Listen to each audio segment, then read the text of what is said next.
are not safe in child protective services, and they won't give them back to their loving families because they're making money. This is a legal system that you're going into. And if you don't know the rules, you will be chewed up and spit out.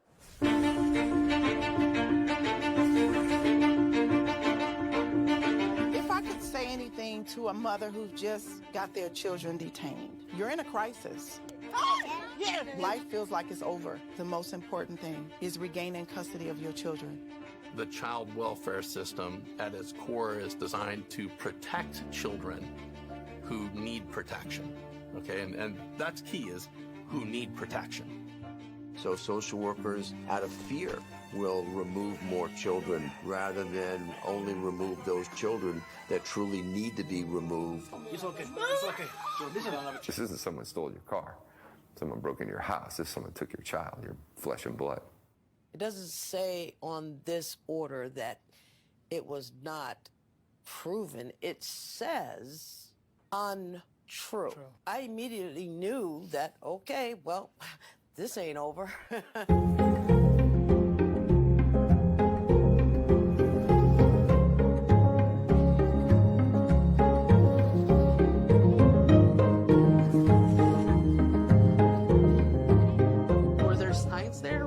Signs? Did I miss them? Did I catch them? At this point, I honestly don't know. Families only get a finite amount of time to reunify. I came into this field to help families, not destroy them. The difference between the criminal system and the child welfare system is substantial. You have more rights as a criminal than you do as a parent.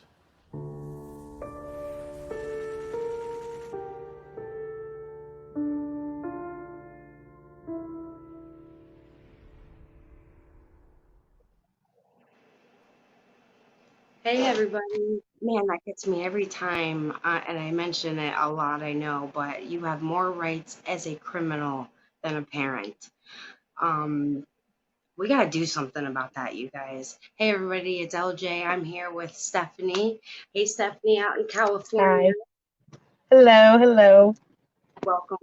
Thank you for joining our show. Like CPS and win is the objective, and I know I'm going to do it someday. But anyway, so tell me a little bit about how you got involved with CPS. As a child, I was actually sexually molested by my biological father from the age of 8 years old to 12 years old. When nobody knew about it, everybody knew that he was abusive physically, but not sexually. And, I was scared, so I didn't say nothing. It actually took, when I was 12 years old, my stepmom found hickeys on my neck, and she questioned my dad about it.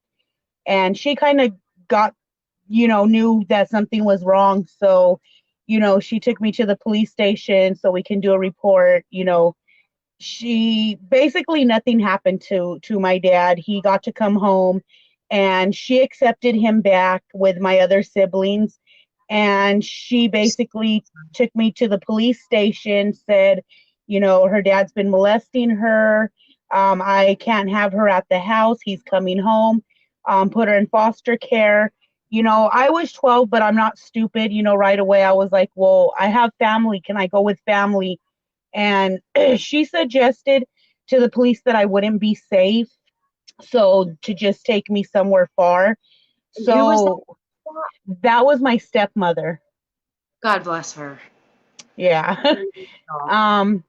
So the police station ended up calling CPS, let them know what was going on. My worker was actually really nice back then. I don't remember her name. It's been so long, but I remember she was really nice. And wow. A lot of people are probably going, did I hear that right? No, she was nice. And once she placed me in the home with the family, they removed her from my case. Right when I got in there, the next day a worker came to visit me, and it was a different worker, not the one that originally put me in there. So this worker was more of like, okay, this is what's going on. This is where you're going to be. You'll have court in this many days. See, now The whole. So like change in yeah. caseworkers. Yeah. Back then, the workers, they weren't what they are today. Today, it's just so sad. I've had nephews put in foster care by CPS recently, just a couple years ago, and they were actually abused in the foster care, the foster home. Those workers were presented with photos and dates of bruises and lacerations on private areas of my nephew because he wasn't potty trained, and the CPS workers basically called my sister a liar, said she photo screened stuff and or photoshopped it and didn't do nothing. To this day that family is still fostering children right now, and so is her worker. That is sickening. See, and when I was in the foster home, my foster mom, she passed away now, but her and her son were foster parents, so they were both licensed. I witnessed. I'm sorry. What was that relationship like with them? Were they? They were mean. They were mean people. I'm not gonna lie. Those people were so mean. When I got there, it was me and two other girls. One of the girls was gonna be getting ready to go back with her family. Bless her. The other little girl, unfortunately, I don't want to say it was a race thing, but she was a little white girl. I'm Mexican. The family was a black family. Oh, wow. And that foster mom did not like that one little girl for anything. She was just so mean to her. She would give her small portions of food. If she was still hungry, she got yelled at. She couldn't take a bath when she needed to take a bath. I saw with my own eyes the foster mom literally beat with a broomstick that little girl as that little girl's running up the stairs. She reported it at school, and CPS came. They came and they questioned us. I know that they can tell in my eyes and the other girl's eyes that the foster mom was evil and that she was lying. We were threatened to not say one word because then we were going to get it once they left. CPS didn't bother to look into it more. They seen bruises. They did not investigate it more. There was so many things that CPS could have done to protect us, and they didn't do it. Thankfully, that little girl got to go home a month later. So I was the last one left. And not to dismiss the little girl who got all of that abuse, but that must have been really traumatic for you to see that and to know that I'm going into a home that's abusive like that when I just came from a home where my dad punched me in my face and my head every single day, all day. So I went from already a traumatic childhood to going into another place where they're doing the same thing. And I remember there was an occasion where the son of the foster lady, he was watching me, and the foster mom told me, you can go into the room, take the phone with you because I'm going to call you at lunchtime. Her son didn't like that. So when he knew that I had the phone upstairs, he went upstairs and I was sitting on the floor. And I remember he grabbed me really hard by my arm and he yanked me up and he pulled me out the room and started yelling at me. So I went outside and I was crying. And as soon as the foster dad came home, he was a sweet man. He was very nice. He left the lady, the foster mom, and he left the house because of what they were doing. I wish he would have reported it, but all he did was just leave. But at that time, I told him what had happened, and he's seen the hand marks and the fingerprints on my arm because it bruised up. I'm one of those people that bruise very easily. So he's seen it. And he was very mad, and they got into a really heated argument because of that. And then when the foster mom came home, because she also worked at a group home in Long Beach, California, So not only did she foster us, but she had kids, and she would come home and tell us how they were bad kids, they're the trouble kids, and then she'd take that frustration out on us. Not one time. Stop you right there, because you guys, it is so important. I see this all the time in just regular society. People see things they know is wrong, Mhm. should be, somebody should be made aware of abuse and Yeah, neglect, or somebody that's being hurt. And I've seen people just walk past like it's not happening. yeah. Like, come on, everybody, like, you see something, say something. That's how I felt. I was so hurt to know that he left her and divorced her for that reason, but he didn't report it, because like I said, there could have been so much done. I feel in my heart, because she passed away before I got to live with my aunt and uncle. She passed away from cancer. I don't The know thought, if it's right or wrong of me, the foster mom, but I kind of feel it was her karma because of how evil she was, you know? I don't feel bad for you. They, And me they and Jesus are good. I'm already forgiven. Yeah, But exactly. that's terrible that she died. But I kind of believe in karma also.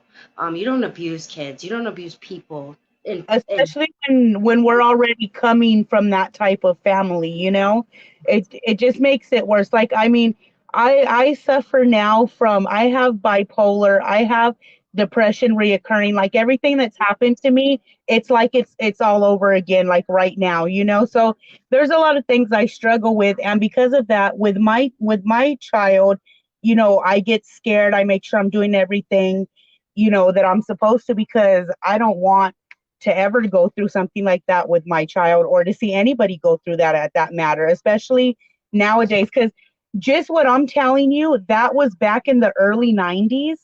So, I mean, if it was like that, and then look at how it is now, it just well, shows you how much nobody's done anything for them to suffer repercussion.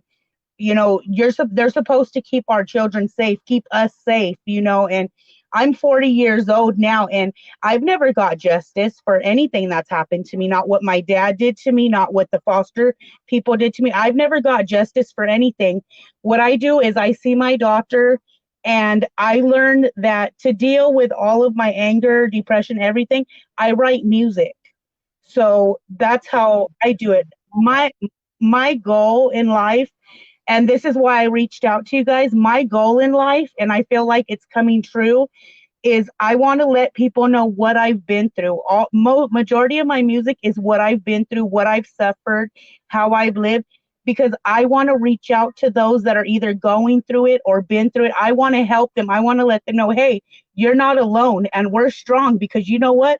We're here today. We made it, and that's my goal. And that's the reason I reached out to you guys, because there's so much things happening, and we all have a voice, and we shouldn't be scared to use it. Unfortunately, it took me this long, but hey, I'm doing it, and I'm getting the word out there. congratulations, soldier. Thank You are nothing short of amazing. And I love that so much. Like, and that's why I do this show. You Yeah, know, not that's only because awesome of what stuff, you're doing. but I know how much other people is suffering because of how powerful we, the people, have allowed this organization to become. And Exactly.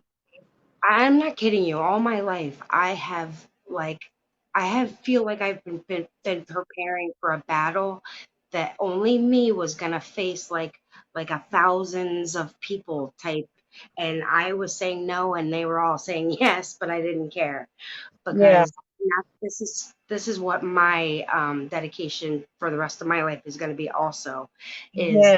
they're going to be held accountable for all of the children, mothers, fathers, grandparents, aunts, uncles that they have ripped apart, and it is lifelong And trauma. another thing I'd like to add, what I experienced is when I was in the foster home, I was able to get in contact with my grandmother who raised me, and I got an address for her. So I would write her letters. And I told this to CPS, to the workers, and they did nothing about it. And I now know that this is a crime.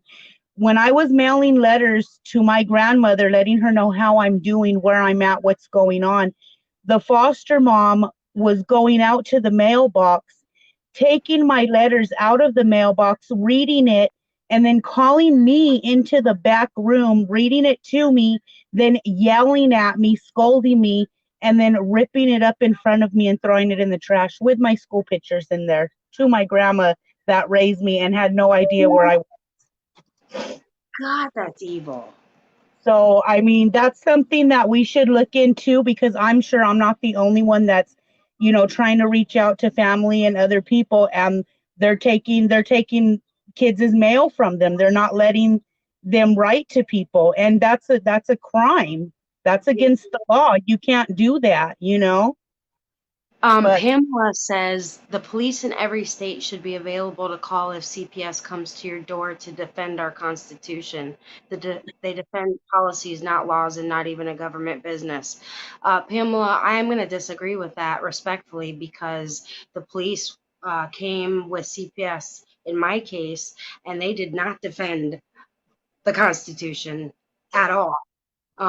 They were working with each other, based on a lie, and there's a lot more corruption.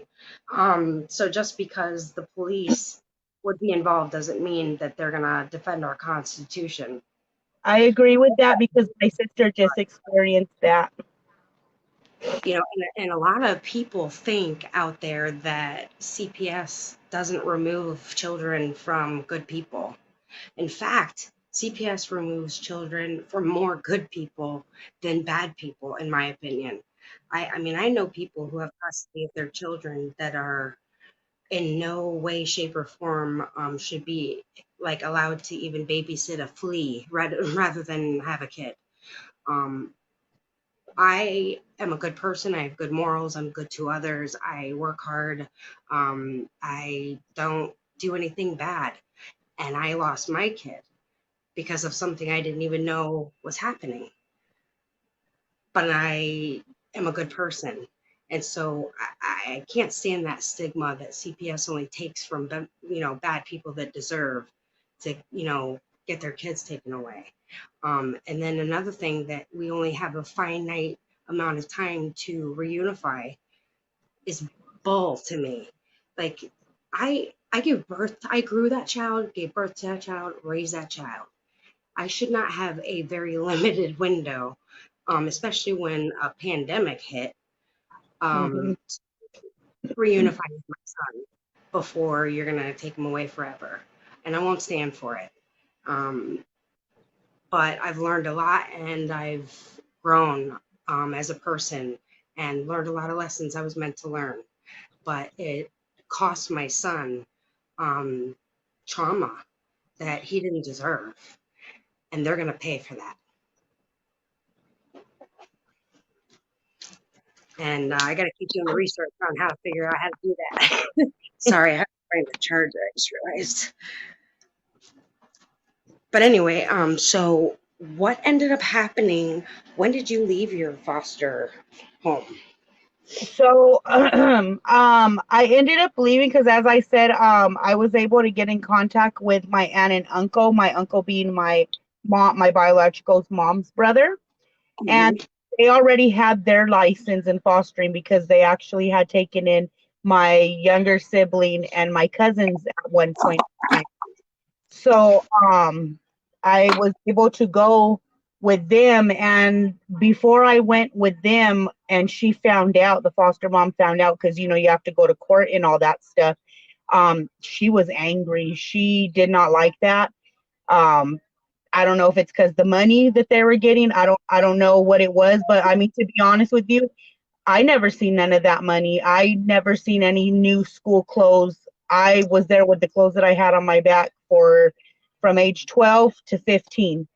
And when I was in the foster home, I was stealing clothes from the store so that I can have school clothes and school shoes. I was going to the stores and I was stealing them myself, going to the mall, stealing clothes at the mall so that I can have. You were there. Yeah. That's a long time to experience Yeah. someone who, And they don't pay attention to you in there. I mean, I can remember I ended up meeting the wrong people while I was at a young age in the foster home. But I mean, I was already getting treated like crap. I already got taken away from family. I couldn't go with family who I knew would be good for me. So I just felt neglected altogether. And I would sneak out. I would sneak out. They wouldn't even know I was gone. I would leave from Friday to Sunday. The foster mom never knew I was gone. Like she never knew. How are you caring for a child and you don't know? did you have any services, like any counseling or any groups, or like did they offer anything to you, like they The offered parents only services the to only take? thing I was offered was at 17, I was offered to take an emancipation class so that I can get out of the system. And I was offered for them to pay for my college and books and stuff like that, in which I ended up just dropping out of school and had my first child at age 17 and delivered at 18. So basically, after what was it, 5 years, you were basically given a fast track way of, we're done with you now and can't get any more money off of you, but we'll pay for college, but we probably destroyed your mind and twisted it up, and good luck. See, I'm that's pretty. another problem. They do not offer services to the children. Mm-mm. Like mine is very young. He's 3, and he is exhibiting behavioral issues. And in my opinion, it's because he's pissed I'm not taking him home, and he Yeah. doesn't understand why. And he Yeah. doesn't know how to communicate that. And I keep asking for, family therapy. Um, and now I'm just going to set it up myself. I don't even know why I'm asking, but like you said earlier, you don't know a lot until you go through the whole situation. I mean, I didn't know half of what I know now until I was like 7 months into my case, because I was like shocked and traumatized and like didn't understand, because they don't communicate. They don't collaborate as a team the way it says that they're supposed to. It's Everyone just a paycheck to them. That's how I feel. operate as a team, Yeah. and they work all independently. I feel like to like make me look worse. Yeah. Yeah. I feel that kids in foster home, I don't care how young they are, on some level they understand, and I feel that counseling or therapy is necessary because, like me, I emancipated myself out at 17 years old. I went into the world not knowing anything. I didn't know anything except for abuse and drugs. That's all that I knew when I went into that world. So I wasn't prepared when I had my son at 18, my daughter at 19. Like, it's just they should prepare us, to us, let us know, yeah, And it's in my opinion, they use kids more than the parents do. Not in all cases. I don't mean to say that that's not, that doesn't happen, because, that's why they were designed in the first place, is, hmm protect children from those abusive people and dangerous people. But you were set out to fail, yeah, and not supported or encouraged, and that is just not okay. it's not.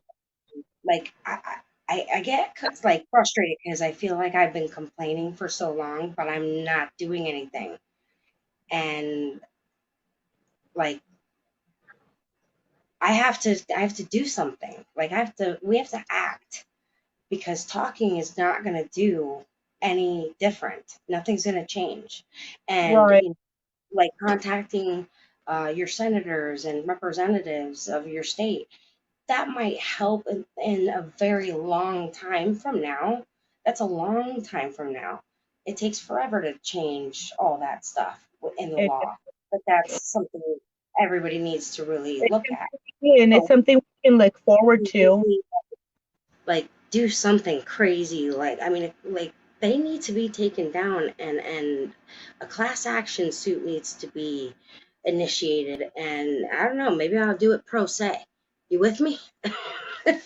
Yeah, no, definitely. I mean, if you think about it, there's so many of us from just like my generation and the generation before me that was put in foster care. There's so many people right now that's going through it. There's way more of us than there is of them. And I've been saying this for years. If we can just all get together, every state, every country, every county, like wherever this is going on, there's so many of us and we can defeat them. And I really feel that we just need to figure out how and where. And I'm all for it. Hey, a lot of things are done through internet, through emails now. I have no problem signing stuff through an email or on the internet or whatever, but like I said, there's way more of us than there is of them, and we can defeat them. We're not alone. Like I said, we all have a voice. We just need to learn how to use it, and don't be scared.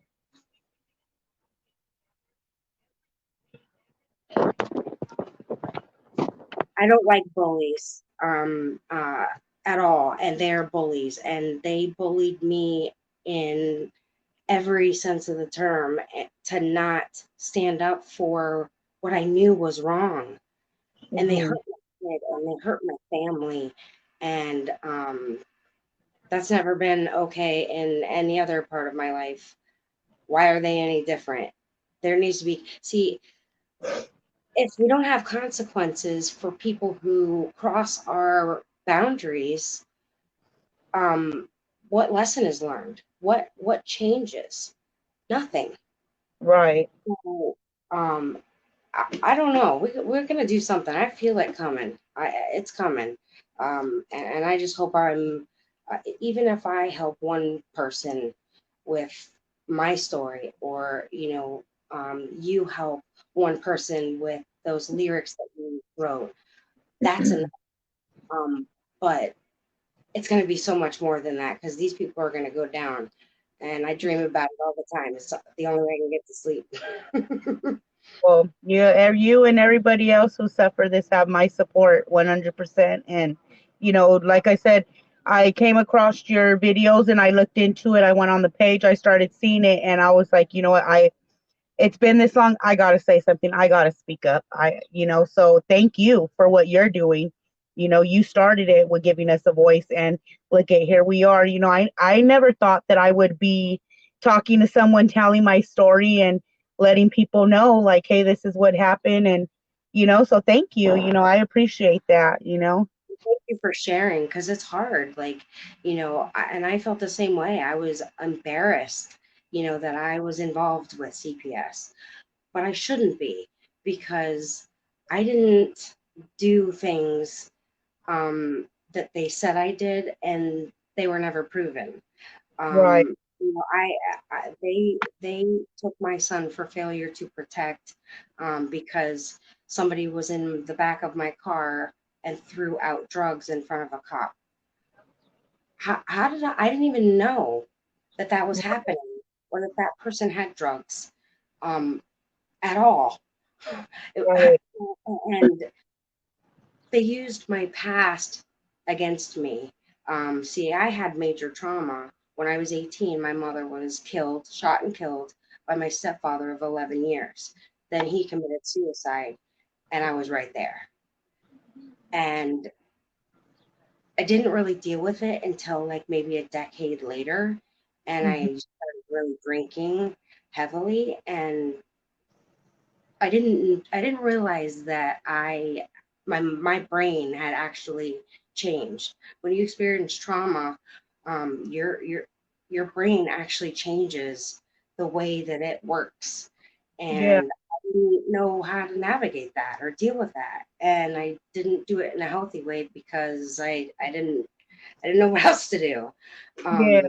And I drank, and I got mean when I drank, and I got arrested, for a lot of, like, getting in people's faces because I was an angry drunk. Mhm. Um, But that was like my son wasn't even a thought in my brain at that time, and they were able to use that against me and put me in domestic violence classes, a 7-month program. But I can tell you what, that program has changed my life, and I was meant to have taken it. And I embraced the classes that they had me take. As hard as it is to work and live in regular life when your kids are taken from you, and you're not supposed to like show emotion about that, or you're mentally unstable, which like it's hard to navigate and just be normal about life when your babies are taken. Yeah. And they give you a lot of tasks to do.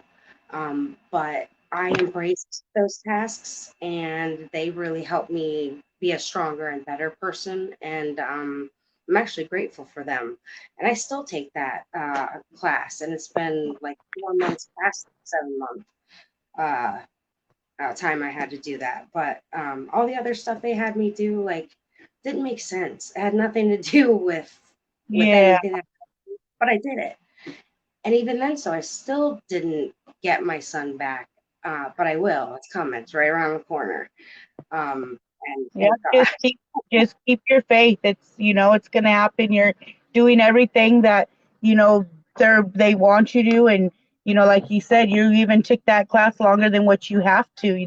That should be a consideration, and that's BS that they use people's past. Because people change. We all come with a past. I after going through everything I went through when I was in my 20s, I ended up getting addicted to crystal meth, and I lost my 2 kids, but thankfully not to CPS. I lost them to their father, so I don't really know what it feels like to have your child taken away. And, it sucks. And I feel so bad. And there needs to be put a stop to it, because there are kids that do need to be taken away. I agree, there are, but there's also a lot that are being taken away from good parents, and it's all because, like you said, they go based off of people's past, and that's not right. That's not right at all. And I feel almost like I'm being punished for something that I that wasn't my fault. Exactly. You can't control everybody who goes in your car or your house that has something. It's like, what do they want you to do? Search people before, like, you can't do that. You're just, that's my friend. I should be able to trust them, and that's that. And if they F up, then they should be, suffering the consequence, not you. You did nothing wrong. And like I said, you're doing what you have to do. So The judges, I mean, they're just signing off. The guardian ad litem, they're just agreeing with whatever the social worker writes. Nobody's doing their damn job. nope, they're not. And And like, I don't there's know all about you, the kids but if I go to learning. my work, I work my butt off. Like, I don't go to work to be lazy and not earn my money. Um, Right. but why does my judge and my lawyer and my guardian ad litem get to be lazy? Right. Like my guardian ad litem, he's never even met my kid. I see a comment down here. It says they discriminated against my mother for having cancer. They didn't want to place my children with her because they said that she was too sick, which I don't believe they can do that. I feel the same way, because when I asked to go with my family, for example, my aunt and uncle who had their fostering license because they fostered my sister and my cousins, and they told me no, they would not let me go. And it took a lot. It took a lot for my aunt and uncle to actually get me out of that foster system. And I don't understand why they do that. That's not. And you guys, this is happening way too much and much more often as we continue our days. And you guys need to contest it. Say something. If if your lawyer's not going to defend you, which if you've got a court appointed one, you need to make sure you're defending yourself. Mhm. Know the laws, and even if you know the law, or don't know the law. You know when something's right and when something's not right. They're supposed to Exactly. give you more services to strengthen the family. They're not supposed to just make you do some classes, go do drug tests and, see your kid very limited amount of time, and then you'll get your kid back. No, they're supposed to strengthen your family so that you don't have a dangerous situation and put the kid in danger or yourselves in danger. Right. If you know you are being treated unfairly, complain to everyone. You can complain and have your voice heard in a dignified manner. You don't have to be disrespectful or rude to get your point across that you're being treated unfairly and you won't stand for it. Right. But Exactly. because they're so powerful and they take what's most precious, it's intimidating. And a lot of people don't do well when they're intimidated and bullied, because most people have been abused in some manner, and kind of that, like, most people are recluse and back down and don't do anything, you know. Right. But I'm tired of that, and I'm gonna do something for everybody, you Like, know. for example, my mom, back when I was 18, back in 2001, my mom had delivered a baby in prison, and so CPS took the baby away. This I don't understand. I was okay, I had a job, I had my own apartment, like, all my background was good. They allowed me visitations with my baby brother, and I got to see him 2 times. I called the worker myself and I asked her, how can I adopt him? I'm legal, I'm not in the system, I have employment, I have my own place, everything. And they told me that I could not have any information on him. I could not have any photos of him, and that I could not be an option of him getting adopted to me because I was in the foster care system. So then my sister tried. See, and my sister tried to do the same thing and get him, and they told her the same thing. They said no because you were in the system. And I mean, now I'm sure he's of age. Well, he is of age now, but back then, me and my sister, we were trying and trying, and they just kept refusing us, and they didn't give us no information at all. And he wasn't even adopted yet. He was still just being fostered by foster homes. I don't get that at all. You were in the system, yes, but not because of something you did. They treated you like you were a criminal. Yeah. Mm-hmm. How Well, to disrespectful this that must day, to this day, we don't know anything about our brother, what he looks like, where he's at. We know nothing. The one and only time I saw him, he was maybe about 3 weeks old. I just he's 2 months older than my son. Oh, it's heartbreaking. Yeah. Ragdoll Pet Grooming says, I was going to tell you guys what my mom told me. My mom, rest in peace, was a county worker for 30 years. She told me, ask for a supervisor, ask for that supervisor's supervisor, and just keep going. Yes, I agree. Do that. If you don't like the answer you're getting, you guys keep complaining to the net. Who's in charge of you? Who's in charge of you? We are a lot of people strong that are going through this. You guys, we need to rally together. Yeah. And out of the thousands of us that there are, they can't shut us up and Exactly. not do nothing about it if we all unite. And, like, come on, you guys, comment, leave ideas on our page, Fight CPS and Win, or on mine, Fight CPS with LJ. Like, let's do something about it.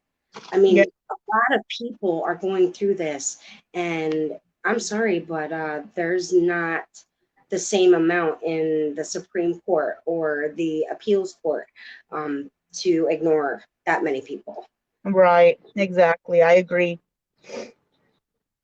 It says ragdoll pet grooming. I know legal aid does exist for family court. It just depends if you are dependency or not. So maybe it'll be an option. I don't know if they do it with DCFs involved. Well, legal aid is still the state. You know, that's your court appointed attorneys that they don't they do a half-assed job. I'm sorry, there's some good ones out there, but they're few and far in between. Mm-hmm. You know, and but it's hard to find a dependency lawyer that will fight CPS. So I I don't want to become a lawyer by any means, but I'm kind of gonna be a backdoor lawyer and learn about what I got to, and try to go at it on my own if I have to. And you know, if we can, I just, so we got to do something. And you guys, come on, leave lots of comments, as many as you want. And all of us together can come up with a plan, and it needs to be addressed, and it needs to stop immediately. I'm tired of just sitting here doing nothing while my kid suffers the most, you know. Yeah. And they're supposed to help and protect children, and they're hurting my child, and I feel helpless. You know, and look at you, you know, you came through traumatic, just horrible conditions. And obviously, because you are nothing short of amazing, you're still standing and you survived. And um, I'm sorry you had to go through that. And it's lifelong, the damage that is done because of this organization. Yeah. And I'm sick by it. Yeah. Yeah, because they don't Now, understand, a lot of us deal with it differently. I dealt with it once I got older, once I got into my 20s. I mean, like I said, I'm 40 now, and I'm just being able, to deal with it and doing something, So, I mean, it's a process. It takes long. For example, you said that your son is showing behavior issues. When my nephew was in it and he was being abused, he was traumatized. He got to come back with his mom and dad, but he was traumatized. There was no counseling offered for him. There was nothing offered for him. So now he has really bad anger issues. He has trust issues. And for a long time, he would not go into a bathroom by himself, or he would scream bloody murder, like someone was going to kill him, and he has to suffer with that now. And he's still little. He's not even 10 years old yet. And he's still remembering and going through that. And it sucks, so and what they is do he gonna have nothing. when he grows up? I mean, I hope he doesn't, but what if he becomes a criminal and it does dangerous things and mean things to people because of how upset he's been for so long and just had to suck it up Mm-hmm. and Exactly. not, you know, get help with letting that negative energy out.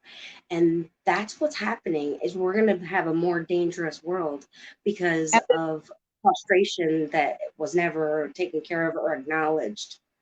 And the saddest thing about it, that trauma that he's going through from back then, they were only in the foster system for a little under a month. I want to say for maybe 3 weeks. And that's the trauma Mind he suffered. And they separated him from his other siblings, because my sister has 5 children. They took all of them and separated him and left him with the baby who couldn't speak at the time. My son was 2 when he was taken. It's been, now he's 3, and I have only been so I had him 100% of the time. They took him from me and gave me 1 hour a week. They don't Well, realize what damage they're doing to the children. They're doing so much damage. It's awful.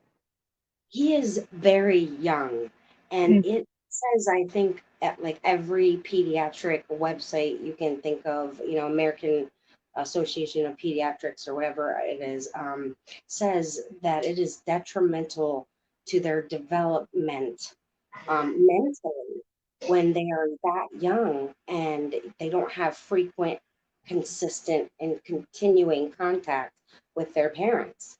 Mm-hmm. Kids need to be, you know, they it's hard to communicate with a child that young, and Exactly. completely have taken me away from him when I wasn't even the parent that was the offending parent. Right. So they violated, like, I feel like I've been raped in a sense. You know what I mean? I mean, I was very taken advantage of it, but my son suffers the most.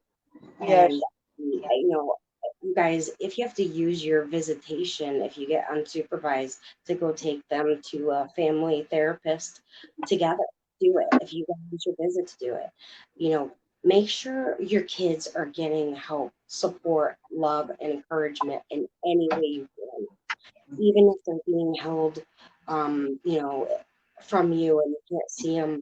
Write them letters, take pictures, you know, color them a page, do something for them, and one day you'll get it to them. You Yeah. know, continue to support your kids. They need you to fight for them, and don't give up. Like these bastards are going down. Yeah. You don't hurt kids. You don't hurt kids. It's one thing you want to hurt me, okay, whatever. But don't hurt a kid.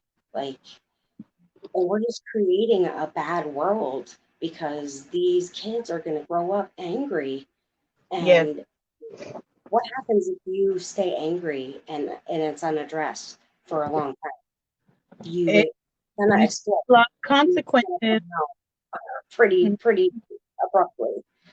I'm actually on SSDI, which is Social Security Disability, and I'm under the care of a mental health doctor because my anger is so bad that I actually beat up a coworker in front of my supervisor, and I ended up getting in trouble legally, and I'm not allowed to work, and I love to work. I have the experience to be a manager in an office, and because I can't control my anger, which even to this day sometimes causes problems between, me and my spouse, because, he tries to understand as much as he can, but nobody understands the anger that we build up. And I'm those people that I hold it in, but once it's out, and there's nothing I can do about it. And because of that, like I said, I'm not allowed to work. I have to wait on the government to send me money every, once a month. And it sucks, and that's what they don't understand. Like I say, as you get older, or even now, or even when you're young, like, you're going to suffer some type of issue that you can't handle. Mine happens to be anger, and there's going to be a lot of kids like that. Their anger is either going to be, toward their parents or toward total strangers. And that's why, I'm sorry, but that's why we have these cycles out there, and You're right. it's a lot You're of right. You're so right. And but I want to kind of correct you because you said you can't handle it, and that's a lie because you are, and you have, and you have started writing songs, and you want to help others. That doesn't sound angry at all. What I see what's I've hard been is you don't know how to navigate. You can only inhale so long before you have an exhale. Yeah. We need to remember to self-love, to maintain you and yourself. Remember what they say on an airplane? You put your oxygen mask on first because you can't take care of nobody else if you're dead or passed out. Right, So that's I true. forgot that because I was like, we're our own worst critics, of course. And I was too hard on myself and didn't self-love. But I Mm-hmm. can this shit. I may not deserve, to sit on a throne and have, everything I want, but I don't deserve to go through what they've done and what they've done to my son. Right. It's mean and it's evil and it's not justice and it's just not okay. But Right. I thought it was my punishment, that I deserved it. And that's a lie. Like, don't tell yourself that, you guys. Get yourselves into therapy. Talk Yeah. to someone who is supportive in a healthy way. If you're involved in substance abuse, get some treatment for that. You don't have to go to a clinic to necessarily get over an addiction, because let's face it, the entire world has an addiction to something. Everybody does. Right. Whether it's legal or illegal, everybody's got a vice. So I can't stand that BS about painting people with substance abuse disorders as these just shitty people who just choose to do drugs. That's just not how it is. It's It's because not, it's like they don't get to stop, and we all have a backstory as to why we're going through something, or why we're doing this, or why we're doing that. Like, honestly, I felt like I was being punished for what happened to me. It's like, okay, so my dad beats me up every day, and he's touching me every day, and now I have to get taken away and put with strangers, and I can't even go with other relatives. And it's like, for a long time I used to think, well, maybe I shouldn't even have said nothing because I got punished for it. I mean, I held it in long enough because I was really scared of him. rational mind says, well, it must be me that is doing something wrong or Yeah, something is up with. that's That's how I felt. how I feel. Yeah, I felt like that for a long time. Like with my music and stuff, I barely started doing that. It's been 3 years now. So I mean, it took me a while, but now I know how to, get it under control and stuff like that. But I mean, it takes, Or do you takes, just write it music? takes a lot, and they don't understand that. They just see that money and that's it. Do you sing your music? Do I sing my music? Yeah, or do you just write it? No, I write it and I rap it. What? Yeah, so like I have my own YouTube channel and everything, and a couple of days ago I finally got into a studio and I recorded a song. Girl, I'm an undercover rapper at heart. That you just stole my heart. Do you have anything that you want to share or can share? um Or would you rather people look up your page? yeah, they can look up my page. I'm a little shy. Yeah, that's okay. That's okay. Can you tell us what? I want to write this down, girl. That is amazing. She's a rapper, y'all. What is your YouTube page that everybody can go see and check out your raps? If I write it in the comments, will it pop up or no? Yep. Let me see. Well, it's Stephanie, so STEPHANIE,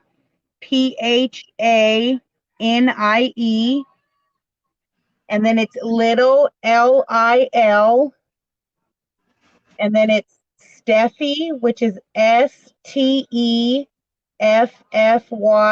562.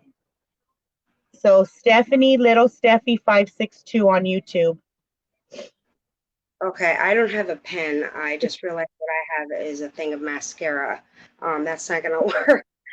So if you wouldn't mind, please do put that in the comments and message me, and I would love to look up your page and see that. That's pretty cool, and that is a way for you to get out what happened to you, and you deserve to tell people what happened to you because of this organization that paints themselves as white knights when they don't deserve that title. They don't. They're honestly, I seen a meme on Facebook and it's so true. CPS is just like sex traffickers. They're traffickers. That's all it is. Like a lot of children that go to CPS, why are they missing? How is it that a foster family lost that kid, or why did that kid die, or why is that kid now in the hospital? You know, it's like, I don't know. They're very evil. You know, this is an evil world and an evil time that we're living in right now. And it sucks because our kids are suffering from it. And it's like, you know, if just what I told you that I experienced and witnessed back in the early 90s and nothing was done about it or investigated then, and how worse it got now where our children are actually being killed and tortured and they're still not doing anything about it. You know, that little boy, that Gabriel Fernandez, he always pops in my head. I always think about him because CPS left him with monsters that tortured him and killed that little boy. Those are the type of kids that should be put with a safe family member or a foster family that has a thorough background check and you know that they're good. Why leave them with those monsters that tortured him, or, you know, why in other cases put a tortured kid into a foster place that's going to torture them even more and maybe kill them, you know? So it's And not how right. many are out there right now experiencing that? And how many more is it going to happen to before like somebody stands up and says no, like no more, this is done. I definitely know that we need an agency that makes sure kids are protected from abuse, neglect, torture, and all of that. But guess what? So do we as adults. You know, they just like they say, you know, that they didn't write a book on how to raise kids. Well, they didn't write one on how to live life either. So we all get it wrong. We all make mistakes, but you shouldn't ruin the rest of my life for some mistakes I made because of torture that I went through. I didn't know how to deal with. You know, we're not helping each other. We're hurting each other as a society, and you know, like, and then we have a pandemic, and people are taking advantage of people even more. That's just evil shit. I'm sorry, y'all stop being mean.